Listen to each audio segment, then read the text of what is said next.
और 396 इनकी buying price है। और कोल इंडिया आज निफ्टी का टॉप गेनर बना हुआ है, 3.5% से ज़्यादा की तेज़ी यहाँ पर दिखाई दे रही है और 400 रुपये पर ये शेयर कारोबार करता हुआ। इनके जो बाइंग प्राइस है हालांकि वहाँ से थोड़ी सी ही ऊपर है ये शेयर।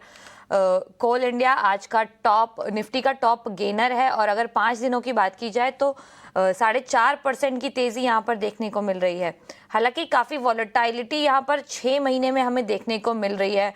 हरीश जी, क्या किया जाए इस काउंटर में? आज की तेज़ी कहाँ तक कंटिन्यू हो सकती है? देखा जाए, देखिए लास्ट ऑलमोस्ट 6 महीने से स्टॉक प्राइस एक कंसोलिडेशन में है। स्टॉक प्राइस में नीचे के ओर स्ट्रॉन्ग बेस बन चुके हैं 360 के और ऊपर के ओर 410 के आसपास रेजिस्टेंस है। तो इसी दायरे में ट्रेड कर रहा है और मुझे लग रहा है कि आज के ट्रांजेक्शन में एक ट्रायंगल ब्रेकआउट दे चुका है। लेकिन मुझे लग रहा है कि इसको कंफर्मेशन के लिए थोड़ा वेट एंड वॉच करना पड़ेगा। अगर 405 के ऊपर अगर होल्ड कर पाता है 1-2 दिन, मुझे लग रहा है कि यहाँ पे क्लियरली एक पॉजिटिव ब्रेकआउट दे सकता है और स्टॉक में उछाल देखने को मिल सकता है। ओवरऑल इनको बने रहना चाहिए क्योंकि जिस तरीके से एक कंसोलिडेशन से स्टॉक बाहर निकला हुआ है, मुझे लग रहा है कि इसमें और तेजी देखने मिल सकती है। लेकिन जो कंफर्मेशन है थोड़ा 1-2 दिन के होल्ड के बाद ही समझ में आएगा। तो हवेवर ओवरऑल चार्ट स्ट्रक्चर मुझे लग रहा है कि एक तेजी का रुझान इंडिकेशन दे रहा है शॉर्ट टर्म में। तो इनको बने रहने की सलाह रहेगी। जहाँ पे सपोर्ट्स की बात करते हैं तो 390 का पहले है, उसके बाद में 370 का। ये दोनों सपोर्ट्स को ध्यान रखना चाहिए और बने रहना चाहिए। कोल इंडिया काउंटर अच्छा लगता हुआ, लेकिन अभी जो कंफर्मेशन है उसका वेट करना चाहिए। यहाँ पर होल्ड करने की सलाह आपको दी जा रही है। अगला भी सवाल यूट्यूब से ले लेते हैं और अगला सवाल है मानेकशा का। अंबर एंटरप्राइजेज इन्होंने खरीदा है, 62 शेयर है इनके पास, 7910 की इनकी खरीदारी है।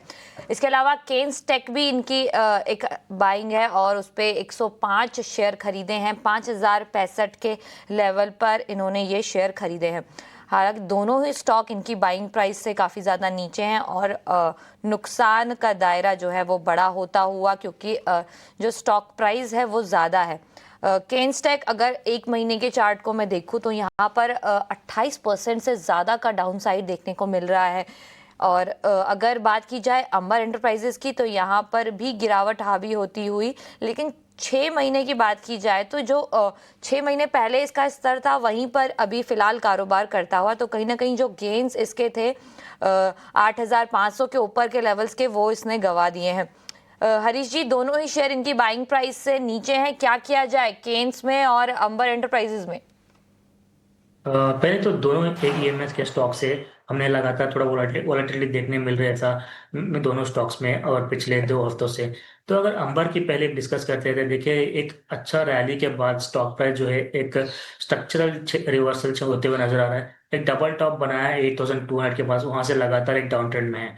तो फिलहाल जो मेजर मूविंग एवरेज से 250 और 20 सारे मेजर मूविंग एवरेज के नीचे ट्रेड कर रहे हैं। मुझे लग रहा है कि इसका ट्रेंड जो है अभी थोड़ा और वीक हो सकता है आगे भी, क्योंकि जिस तरीके से एक करेक्टिव फेज में है, एक करेक्टिव फेज और एक्सटेंड हो सकता है। नीचे के वो सपोर्ट की बात करते हैं तो इमीडिएट बेस में सपोर्ट दिखाई दे रहा है 6250 के अराउंड। मुझे लग रहा है कि और थोड़ा वीकनेस वहां तक एक्सपेक्ट कर सकते हैं शॉर्ट टू मीडियम टर्म में। और दूसरा की केन्स की बात करते हैं तो देखिए केन्स में हमने एक बिकवाली देखने मिल रही थी और शार्प सेल ऑफ देखने मिला। उसके बाद स्टॉक प्राइस ने एक सपोर्ट लिया 3800 के आसपास, वहां पे संभलते हुए नजर आया। मुझे लगा कि जब तक 3800 होल्ड कर रहा है, एक पुल बैक रैली बिल्कुल देखने एक्सपेक्ट कर सकते हैं, जहाँ पे ऊपर के और रेसिस्टेंस पहले का 4700 का है, उसके ऊपर निकलता है तो 5000 तक भी चांसेस है ऊपर पुल बैक रैली देखने में। तो फिलहाल के लिए स्ट्रिक्ट स्टॉप लॉस मेंटेन करना चाहिए केन्स में। होल्ड रख सकते हैं अभी भी 3800 का स्टॉप जब तक इसके ऊपर है, मुझे लग रहा है कि यहाँ पे एक रैली देखने मिल सकता है। बिल्कुल, तो यहाँ पर होल्ड करने की सलाह केन्स टेक पर